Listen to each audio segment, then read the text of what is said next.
그 신은혜가 오늘도 예배하시는 여러분들 모두에게 넘치기를 주의 이름으로 축원합니다. 금년 한 해 동안 저와 여러분들이 사무엘 상하의 내용을 쭉 살펴보면서 특별히 이 메시아된 다윗의 삶을 중심으로 많은 은혜를 받아왔습니다. 다윗의 삶은 하나님의 부름을 받은 다음에 정말 하나님을 사모하며 열심히 신앙생활한 그런 삶이라고 볼 수가 있을 겁니다. 다윗이 완전한 사람은 아니었습니다. 다윗은 여러 가지 고난도 어려움도 겪어나가면서 때로는 여러 가지 잘못된 일들을 저지르기도 하는 이런 상황 속에 빠진 적도 있었습니다. 그럼에도 불구하고 그가 그럴 때마다 다시 일어나서 믿음 생활에 매진하는 가운데 마침내 하나님의 마음에 합한 자라, 이런 그 말을 듣는 자리에까지 이른 것을 우리가 볼 수가 있죠. 그래서 다윗의 인생을 우리가 쭉 그동안 살펴봤는데 도대체 믿음으로 살아간다는 게 뭐냐, 이런 것들을 우리가 좀 살펴보면서 오늘 말씀을 통해 은혜를 받으려고 합니다. 믿음으로 산다는 게 도대체 무엇을 의미할까? 첫 번째로 우리가 이 다윗을 통해서 알 수 있는 것은, 믿음으로 산다는 것은 자기의 연약함을 깨달은 자로 살아간다는 거예요. 나는 연약한 자구나 라고 하는 것을 깨달은 자로 살아가는 것이 믿음으로 살아가는 거다, 이런 얘기죠. 되게 위대한 인생을 살아가는 분들은 자기 자신을 아는 일에 관심이 많으셨던 분들이에요. 인생을 살아가면서 아주 위대한 인생, 저분은 정말 인류 역사에 남을 위대한 인생을 사신 분이다, 이렇게 말할 수 있는 분들은 대개가 자기를 아는 일에 열심히 많으신 분들이었다는 거죠.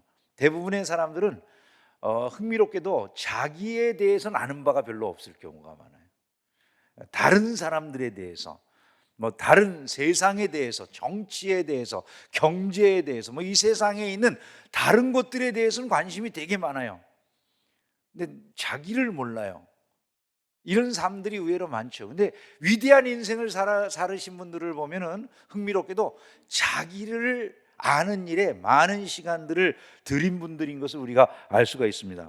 소크라테스의 경우에도 우리가 너무나 잘 알고 있지만, 아테네 법정에서 재판을 받는 중에 한 아주 유명한 말이 있지 않습니까? 그건 이거예요. 자기가 다른 사람들, 모든 사람들보다 현명한 이유가 있다고 그분이 말했어요.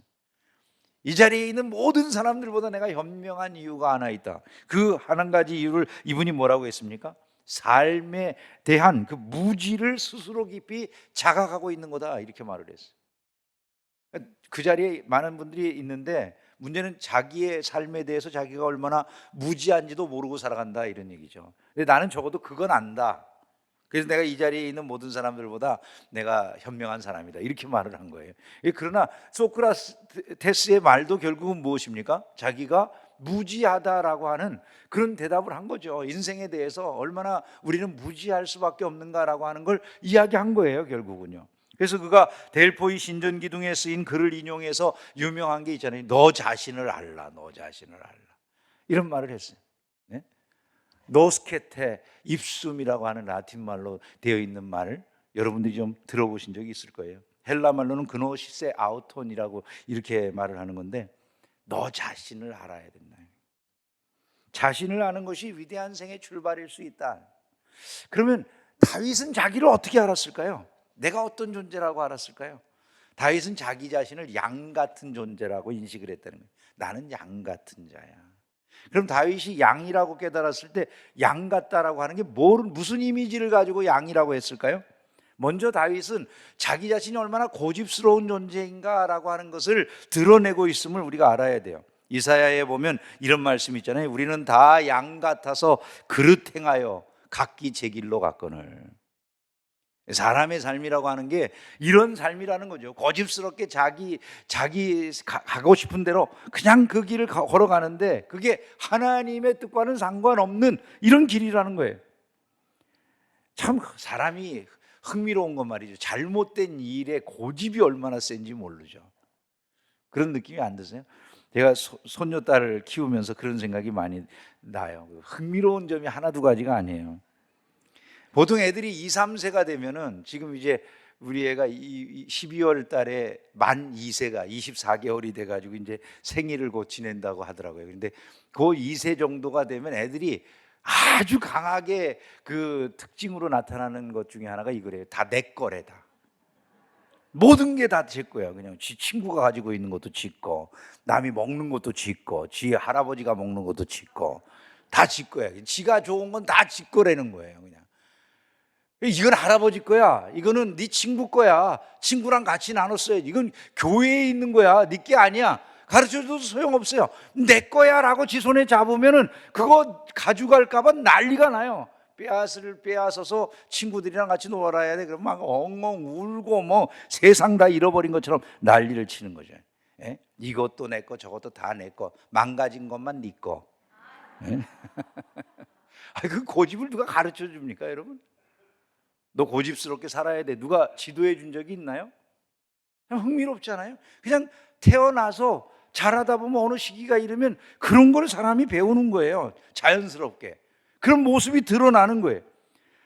인간의 모습이라고 하는 것이 하나님과 상관없이 어떻게 그렇게 자신의 길을 고집스럽게 살아가는지 이 인간의 모습을 다윗이 묘사하고 있는 거다. 이렇게 생각할 수 있다는 거죠. 또한 미련한 모습을 이야기한다. 이렇게 볼 수 있어요. 여러분, 양은 교육이 안 된다잖아요. 개나 뭐 고양이나 이런 거 얼마나 교육을 해놓으면, 잘 가르쳐 놓으면, 훈련시키면 기가 막히잖아요. 개는 얼마나 스마트합니까, 그죠?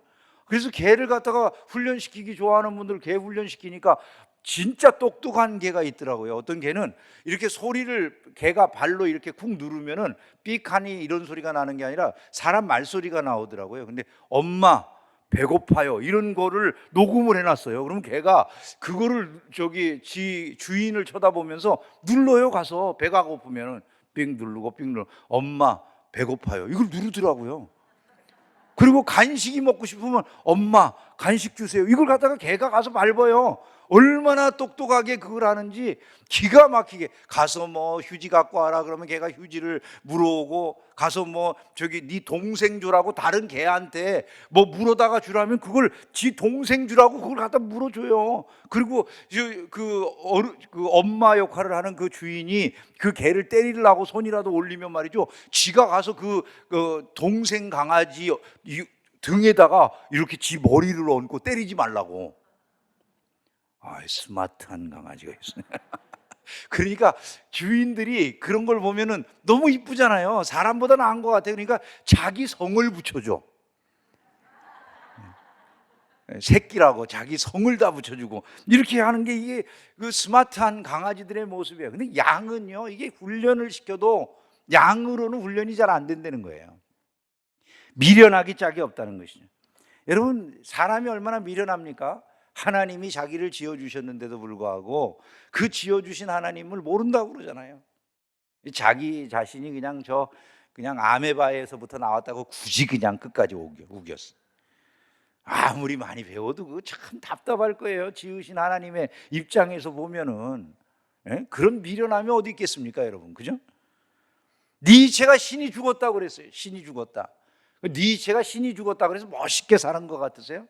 니체는 어떻게 죽었는지 대부분 아시죠? 그죠? 미쳐서 죽었습니다. 미쳐서 죽었어요. 그가 미치던 그 순간의 이야기가 토리노의 말이라고 하는 유명한 일화로 전해지잖아요. 그 토리노의 말 이야기가 이런 겁니다. 토리노 광장에 니체가 지나가는데 거기 한 늙은 말이 무거운 짐을 싣고 마부에 끌려서 지나가는데 그 마부가 이 늙은 말이 힘을 못 쓰고 잘 못 가니까 계속 채찍질을 하는 거예요.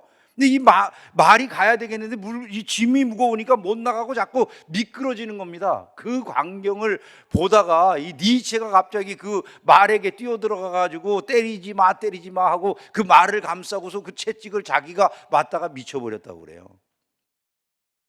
그 이후에 니체가 자기 어머니에게 남긴 그 마지막 말이 뭔지 아십니까? 자기 어머니에게 남긴 마지막 말이 이거예요. 어머니, 나는 바보였어요. 세계적인 철학자가 남겨놓은 이 지금까지 얼마나 많은 사람들에게 영향을 남기는 그 철학자가 남겨놓은 마지막 말, 자기 어머니에게 남긴 마지막 말이 어머니, 나는 바보였어요. 그리고 10년을 마치 그렇게 식물인간처럼 미친 사람으로 살아가다가 죽고 말았습니다. 여러분, 인간이 얼마나 어리석습니까? 창조주 하나님이 우리를 지으셨는데도 불구하고 그걸 몰라요. 또한 양과 같다는 게 무슨 말입니까? 방어 능력이 없다는 거죠. 양은 누가 지켜주지 않으면 아무것도 못해요. 한치 앞에 자기가 죽을 줄도 모르고 줄줄이 이어서 낭떠러지에 떨어질 수도 있는 게 그게 약물이에요. 자기 생명이 죽는다는 걸 모르는 사람이 있습니까, 여러분? 우리 자신들이 죽는다는 걸 모르는 사람이 있을까요? 근데 죽는다는 걸 다 아는데 죽음이 준비가 됩니까? 참 흥미로운 게 우리들이에요. 미래가 다 정해져 있어요. 다 아는데도 불구하고 그걸 준비하거나 그걸 대비해야 된다고 생각 안 해요. 흥미로운 게 죽음에 막상 임해보면요, 뭔가 준비되어 있는 것 같은 사람들도 벌벌 떨어요. 엘리자베스 퀴블러 로스라고 하는 유명한 그 심리학자가 계시잖아요. 그분이 이제 사람들의 죽음에 대한 연구를 했어요. 그래서 사람들의 죽음이라고 하는 건 대부분 이런 과정을 거쳐가지고 뭐 그 사람들이 죽는다 6단계인가 죽음의 6단계인가 뭐 그런 걸 만들기도 하고 이런 분이에요. 근데 이 퀴블러 로스 박사가 남들을 위로하고 남들을 격려하고 사람이 이렇게 이런 과정을 통해서 죽는다고 수많은 사람들, 임종에 처해 있는 그런 사람들을 상담하고 위로해주고 격려해주면서 연구한 많은 자료를 가지고 계신 분인데, 자기가 막상 이제 암에 걸려서 돌아가시게 된 거예요. 내가 암에 걸려서 돌아가시게 됐는데 이분이 어떻게 두려워하고 벌벌 매는지 옆에 있던 기자가 그분에게 물어봤대요.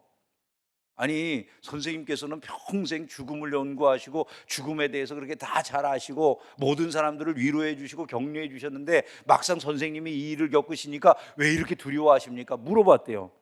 그랬더니 이 로스 박사가 한 얘기가 이런 거랍니다. 아니, 그거는 전혀 다른 거라고.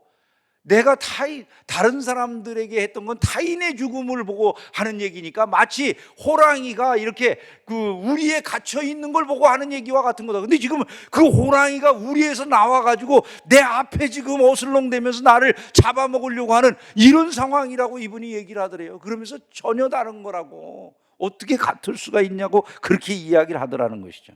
자기 자신에게 그 호랑이가 곧 달려들 것 같은 이런 상황이더라는 거예요. 죽음이 지금은 내 살갗을 뚫고 들어오고 있는데 내가 그것을 어떻게 똑같이 대할 수가 있느냐.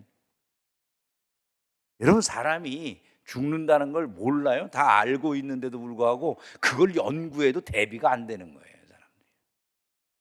이와 같이 인간이라고 하는 것은 자기를 방어할 능력이 없는 존재다, 이것을 말씀하는 거죠. 지저분하다는 얘기예요. 여러분, 양은 흥미롭습니다. 양은 자기를, 고양이나 이런 걸 얼마나 핥아댑니까, 그죠? 그냥 뭐 지 발가락도 핥고 뭐 그냥 하여간 온갖 그 깨끗하게 하느라고 막 혓바닥으로 종일 핥고 있잖아요, 그죠? 근데 이 양이라고 하는 건 내버려 두면 아시다시피 그냥 온 털이 자라나가지고 그냥 엉기고 막 해가지고 앞도 안 보이고 그렇게 되는데도 그걸 어찌하지 않는, 씻어내거나 하는 이런 것이 없는 존재라는 거예요. 인간이 그러하더라는 거죠. 죄로 말미암아 더럽혀졌는데 씻을 줄을 모른다는 거예요.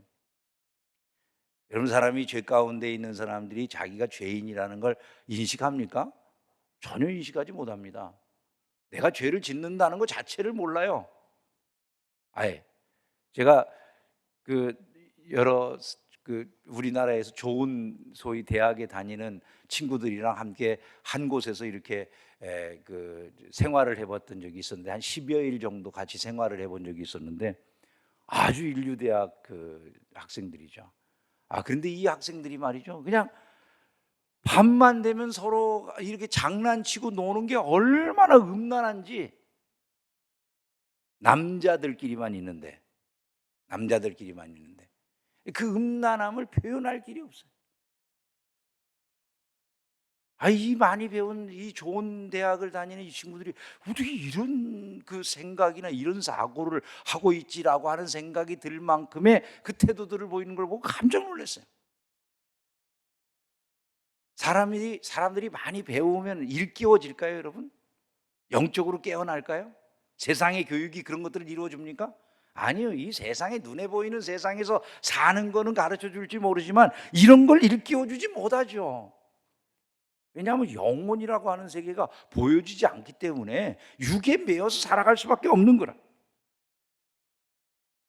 인생은 자기를 어떻게 하지 못해요. 여러분, 이번에 부산에서 일어난 그 사건 아시잖아요. 한 여성이 멀쩡하게 그냥 자기 뭐 핸드폰으로 음악 들으면서 앞뒤도 안 돌아보고서 그냥 안전한 줄 알고 자기 오피스텔로 들어가는데, 오피스텔 그 엘리베이터 앞에서 여성을 뒤에서 건장한 남자가 쫓아 들어와가지고 발로 여기를 그냥 차가지고 여성이 그냥 벽에 부딪혀서 뇌진탕이 일어나고 몸을 못 쓰게 됐는데, 그 여성을 또 메고 가가지고 어느 보이지 않는 곳에서 뭐 성폭행을 했는지 뭐 어쨌는지 그런 짓을 했다고 그러는데, 그 사람이 3개월 전에 이 감옥에 갇혀 있다가 나온 사람이라는 거예요. 이런 짓을 하고도 그것에 대해서 자기가 심각하게 생각도 안 해요. 사람들의 모습을 보세요. 이 어른들만 그렇습니까? 아니 이런 범죄자들만 그렇습니까? 더러운 줄도 모르고 살아가는 사람들이 천지에 널려 있어요. 이게 죄인지 뭔지 몰라요. 죄를 갖고 놀아요, 사람들이. 죄를 즐거움, 소일거리로 생각하는 일들이 너무나도 많다 그 말이죠. 왜냐하면 육신밖에, 이 세상밖에 없다고 생각하는 어리석음 때문에 이 지저분한 그 모습으로 살아가는 것이 잘못됐다라는 걸 인지를 못하는 거예요. 다윗은 인간을 이렇게 봤어요. 세상에 수많은 철학자들이 지나가셨습니다. 많은 훌륭한 이야기들을 한 것 같지만 인간이 뭔지도 몰라요, 사람들이요. 아니, 다 다른 말들을 하잖아요. 어떤 사람은 사회적 동물이다, 어떤 사람은 거래하는 동물이다, 어떤 사람은 모방하는 동물이다, 어떤 사람은 권력 추구의 동물이다, 어떤 사람은 성적인 동물이다. 그런데 여러분, 사람이 동물이에요? 예? 기본도 잘못돼 있어, 사실은. 맞는 얘기들입니까? 그래서 여러분들이 그런 말들을 들을 때 이게 다 맞습니까, 여러분? 니체 같은 사람은 인간은 육체 외에 영혼이라고 하는 건 존재하지 않는 것이다, 이렇게 말을 했어요. 영혼은 내 몸의 한 부분일 뿐이지 영혼이라는 게 따로 존재하는 거 아니야. 자기 자신이 죽을 때는 왜 바보 같다고 하고 죽었을까요, 여러분? 니체는 그렇게 영혼은 없다고 그러는데, 또 다른 사람들은 나는 생각한다, 고로 존재한다, 생각이 없으면 존재도 없다, 이렇게 말을 하고 있으니까, 여러분, 그런 것들을 보면은 사람들이, 철학자들이 하는 말도 어느 부분, 인간의 어느 부분은 이야기할지 모르지만 인간을 압니까, 진짜로? 과학이라고 하는 것이 마치 발달하면 사람이 다 되는 걸로 착각을 해요. 윤리가 사라져버리고 사람들이 이 세상에서 살아가면서 과학이 발달하면 마치 인간의 뇌를 무슨 컴퓨터에 다운로드 해가지고 기계와 똑같은 그런 인간이 나올 거로 착각들을 해요. 사람하고 여러분, 기계가 같습니까? 물질주의적인 사고에 빠진 사람들이 그렇게 보는 거예요. 사람처럼 눈물을 흘릴 수 있는 기계가 있겠어요, 여러분? 그냥 모양을 만들어내는 거지 말이죠. 양과 같다라고 하는 것은 이렇게 자신을 모르고 살아가는 존재들을 의미한다는 것이죠. 다윗은 그렇게 자신을 깨달았어요. 그러면 믿는다는 것은 여기서 그치면 되겠습니까? 내가 양처럼 어리석고 부족하고 미련하고 이렇게 연약한 존재구나, 이것을 아는 것만으로는 믿음의 삶을 산다고 할 수가 없어요. 그보다 더 나가야 돼요. 그 더 나가는 게 뭡니까? 하나님을 아는 데 이르는 거예요. 믿음으로 산다는 것은요, 믿는다는 것은 하나님을 아는 데 이르는 것을 믿는다고 말하는 것이죠. 다윗은 바로 그것을 고백하고 있는 것이죠. 여호와는 나의 목자시라. 여호와는 나의 목자시라. 하나님을 아는 데 이르는 거예요. 양 같은 나지만은 그 하나님이 나를 지키시고 보호해 주신다, 이걸 안 거예요. 목자가 양을 보호합니다. 목자가 양에게 먹을 것을 줍니다. 목자가 양을 씻겨줍니다. 목자가 양을 인도해 줍니다. 그래서 양이 사는 거라는 거죠. 다윗은 그것을 깨달은 거예요. 더군다나 여호와는 나의 목자라고 그렇게 고백해요. 여호와가 누굽니까? 언약을 지키시는 하나님이시다, 이런 얘기예요.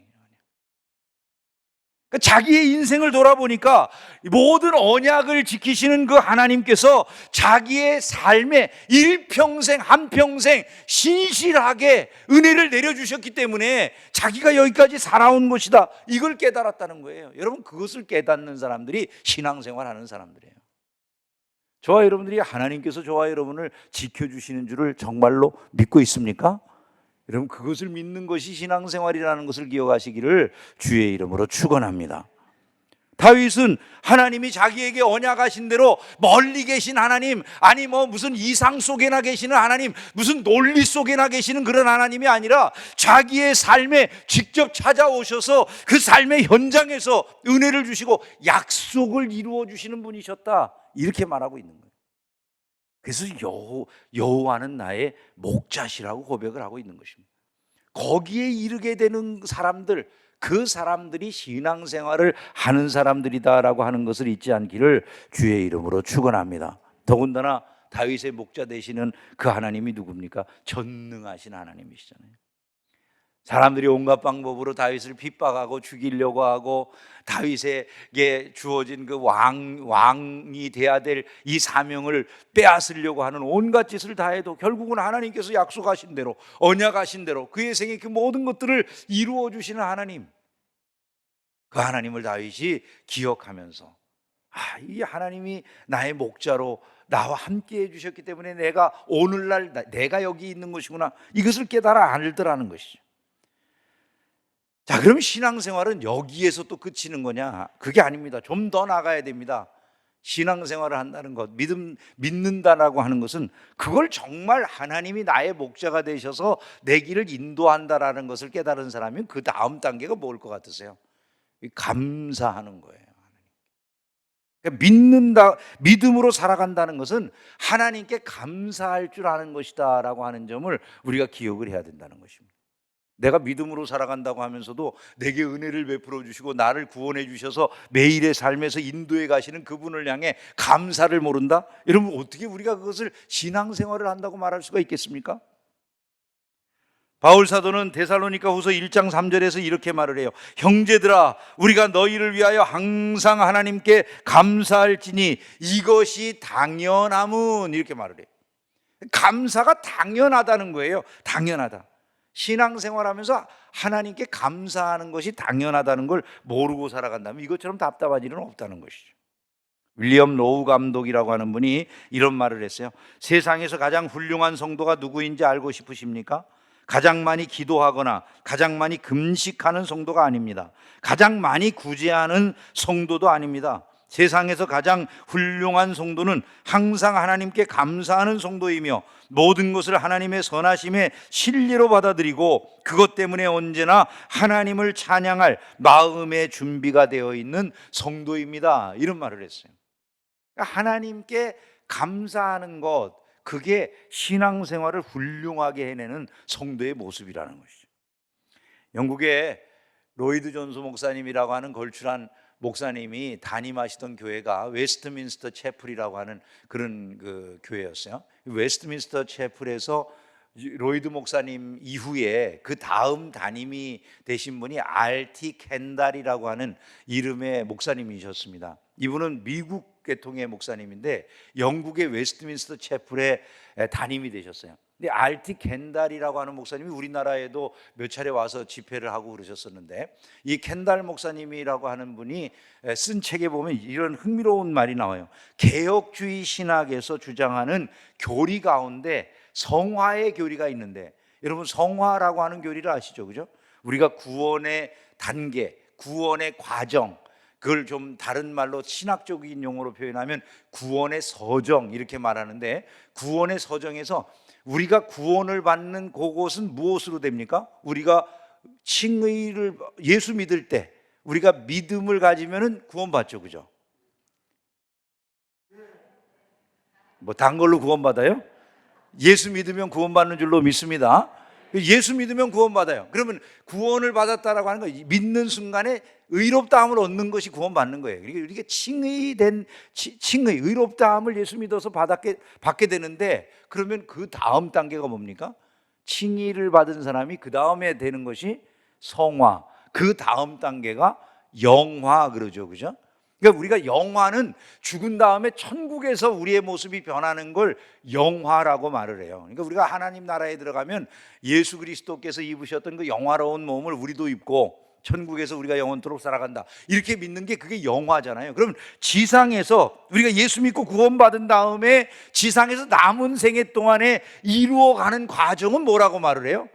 성화라고 말한단 말이죠. 근데 이 켄달 목사님의 책에 보니까 뭐라고 그러냐면 이 성화의 교리는 감사의 교리다 이렇게 해놨더라고요. 이 성화라고 하는, 결국 내가 거룩해진다라고 하는 게 뭐냐?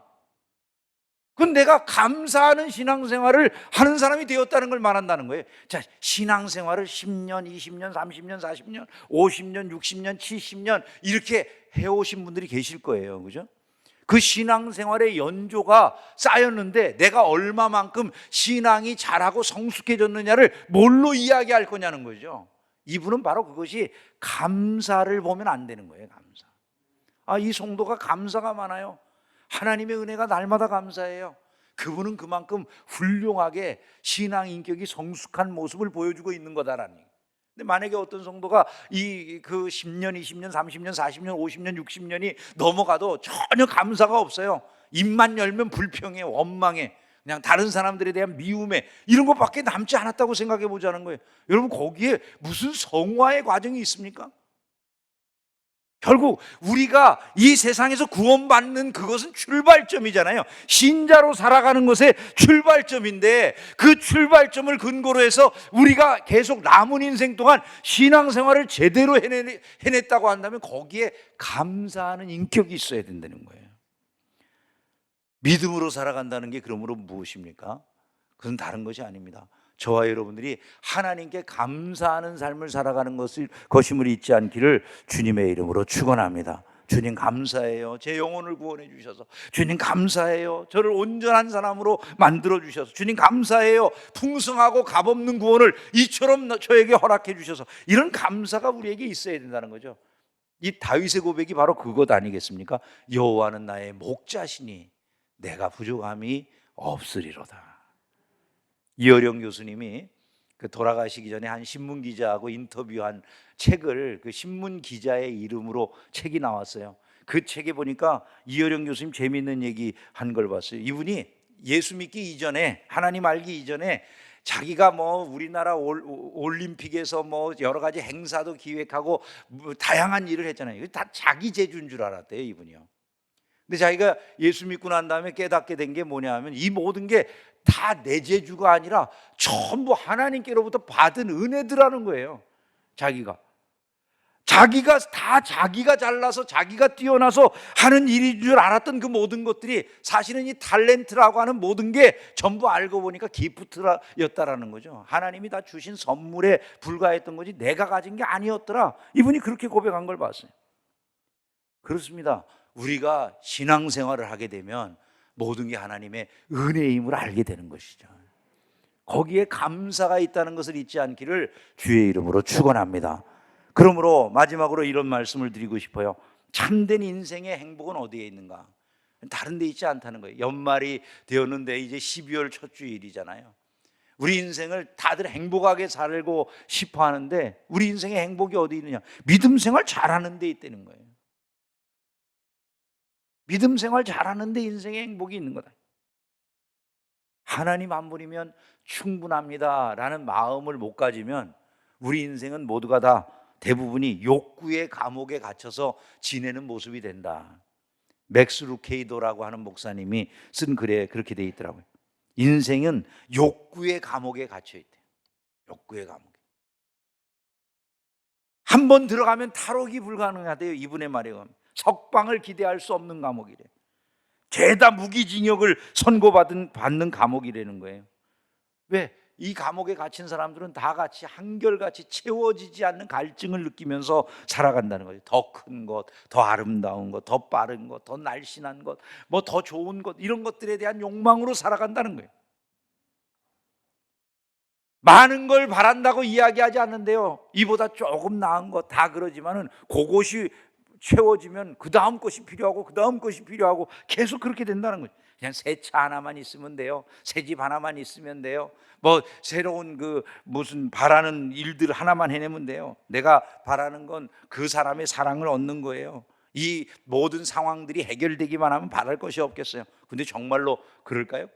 그 상황이 해결되고 나면 또 다른 갈증이 우리를 감싸게 된다는 것이죠.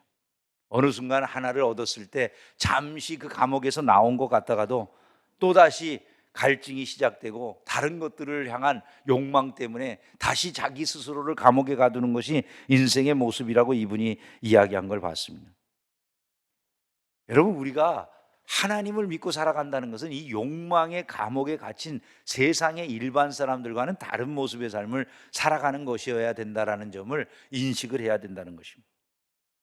다윗처럼 내게 부족함이 없으리로다, 이런 고백이 가능한 삶을 살도록 하나님께서 우리를 불러주셨다, 이런 생각이 있어야 되는 것이죠. 아일랜드 속담이라는데요, 이런 말이 있대요. 가장 부유한 사람은 지금 가지고 있는 것에 만족하는 사람이다. 그런 점에서는 다윗이 제일 부유한 사람 같아요. 내게 부족함이 없다.